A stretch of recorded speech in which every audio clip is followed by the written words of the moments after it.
Hey guys, Eric here with Joshua on a big day for comic book TV news. It's official. The Flash and Supergirl are doing a crossover. That's incredible!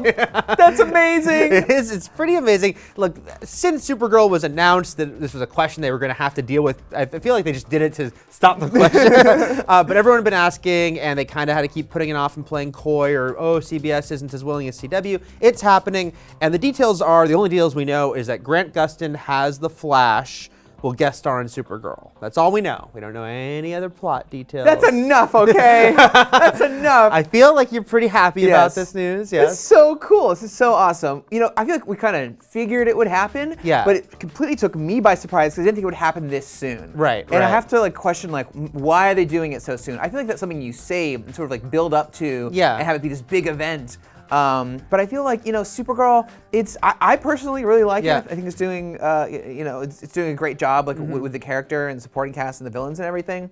But I don't know if it's as strong as ratings as they would like. Right. From what I understand. So I think they're doing this. They're like, The Flash is such a big hit for the CW. We have Supergirl now, season 1. Let's just go big. Let's do it all right now. Make it happen. And just get some more attention on the show. Yeah, I mean, I think for the start, Greg Berlanti, who produces both shows, that's the big deal, of course, that there was already the people, and Kreisberg produces both shows, they wanted to do it. It was just a question of working it out. I feel like they might have always done it season 1 just because they like to move very fast, no pun intended. With The Flash, you saw that, how quickly they brought in sort of villains and things we thought they might wait on. But yeah, also Supergirl has a shorter season, so if they were going to do it the first year, they had to do it pretty soon. But it is exciting and it is interesting, even logistically, to point out that Supergirl films in LA, unlike Arrow, Flash, and Legends of Tomorrow, so it's much more difficult to even do a crossover.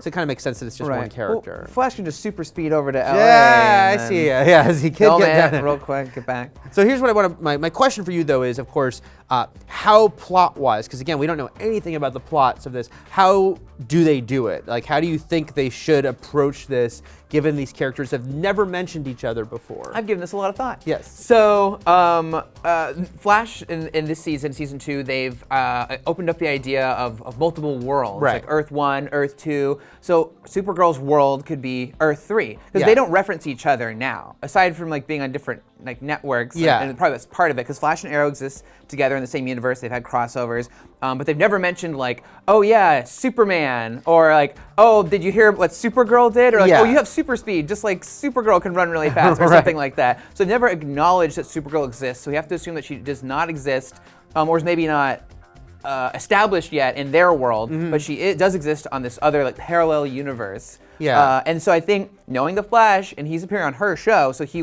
something will happen because he's always running real fast and stuff. Right. And he'll breach the wall of the universe and go into her world, and then he'll have to team up to stop some villain or something. They're gonna have a race. It's gonna be dope. Wow, yeah, I love your enthusiasm. And he'll probably go back and not mention it, because when he does time travel, usually he doesn't mention it. Right. He actually eventually will, down the line. But I feel like something that he would keep to himself. You know what I mean? I want to talk about that more in a second. But yeah, I think it has to be the Earth 3 or whatever they want to label it idea, simply because it cannot be the core universe, or it would be such a retcon if they did. Mostly because of Superman, the fact that Supergirl's supposed to be pretty new. Okay, maybe they just are learning about her, but Superman is supposed to have been around for years. Yeah. And so even the fact that it doesn't sound like there was ever really superheroes in this universe, or at least that publicly before Green Arrow or Arrow at the time, it just seems bizarre. Oh, we never mentioned Superman, that doesn't really work. And I have seen people say, well, maybe she's just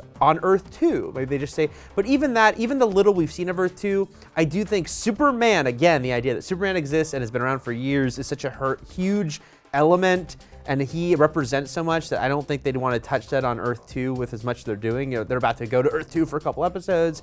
It just feels like that's too much. I think it has to be there's another, because if there's 1 and 2, you have more numbers. It should be. That's what makes the most sense to me, is that another planet, another Earth out there. I do want to talk about what you just said though about the not mentioning thing, because that's the thing that I think we wonder is, will this exist in a weird bubble? Will Barry go back? Will they even set it up on the Flash? Will the end of the Flash be him going over, or will it just all be on Supergirl? I hope they're able to at least lightly reference it. What do you think? Should they at least touch upon it? They will have something, but it won't be as strong a crossover as like the Flash and Arrow one, Yeah. where they sort of seed it going up to it. Then there's tons of references. Then they constantly will have like things either Oliver on the Queen news. running for mayor. Yeah. I don't think it'll be like that at all. I feel like it will feel very isolated, and that's fine. I think that's fine. Because what really gets me excited is that this sort of like opens the door for this possibility. Yeah. Visiting other heroes, like on other networks and from other shows. Yes. So you get like Tom Welling, come back to Superman, his whole Justice League that he had established on that. Yeah, that's true. You true. could meet, the Kid Flash. There's another Hawkman, again, even though he died. You can still have him. Yeah. There's Legends Tomorrow involved. Again, we should say this was the show that was easiest to do with because it was like, Berlanti was producing both. CBS co-owns the CW as a network, so there was the most reason for it to happen. Unlike, say, when Constantine was on last year, like not only were networks that were completely competitors, no producers that were the same. But I agree with you. It's like it would be cool because we all wonder if eventually, and we're getting way ahead of ourselves, but one day could Grant Gustin's Flash meet Ezra Miller's Flash, and could you just establish, because that multiverse includes this movie universe that has no connection right now to the shows. And this kind of gives you the idea, maybe that's their kind of in, right? That's like the way. Thank God for the multiverse. Yeah, the multiverse allows all. I mean, hell, if they want to cross over with Gotham and have that insanity at one time, they could do that too. Man. We'll see. I mean, hey, maybe this will make Fox go, huh? Yeah, that seems More like a good attention. idea. Yeah. Why not have the Legends of Tomorrow or something? I'm just really excited to see like Grant Gustin and Melissa Benoist just sort of team up. They've got such great chemistry. Yeah, they presented an award together recently. It's like they're so charming. Yeah. They're so great together. And it's funny that they're actually both from Glee. Yes. So they could actually. What would be great? This is like the fan theory, right? Pitching you, the writers of this episode. And we're going to give credit to Max Nicholson, Yes. IGN freelancer, for helping us with this idea. Who brought this up? Yeah.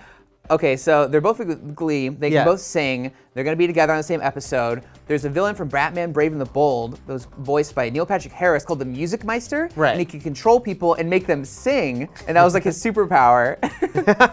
He could control it by singing. And so they had a whole musical episode of this. So what if they did that for them? They had to team up to take down Neil Patrick Harris's Music Meister. Yes. And it was a musical episode. I'm so for that. I don't know if everyone's for it, but I am so for that. It worked for Buffy. It worked for and again, God knows what. Yeah, because again, Music Meister was the plot reason to even have the character sing on Brave and the Bold. Why not? Neil Patrick Harris can play him in live action. This is our idea. That's what we think they should do. But here's what I say. This is the first crossover. Hopefully there can be more. So if we don't get the Music Meister the first time. I'll have to wait for my musical? Yeah. Okay. No, that's okay. This is enough. Yes. I'm very happy about this. One thing that gets me the most excited when I watch these shows on TV is seeing two heroes like team up and fight. When like Supergirl, Martian Manhunter flying in the sky, fighting together. Firestorm and Flash like blazing down the airstrip and just work these. So I'm going to be like bawling when this happens. So. And Flash can meet Martian Manhunter too. So I know, right? So we're pretty excited about that. That's what we think it should be, the Earth 3 or whatever you want to call it idea. What do you think? Let us know in the comments if you have other theories, other ways they could do this crossover. And do you support us in bringing the Music Meister to live action? We certainly hope so. For plenty more on The Flash and Supergirl and all things DC and DC TV, keep it here at IGN.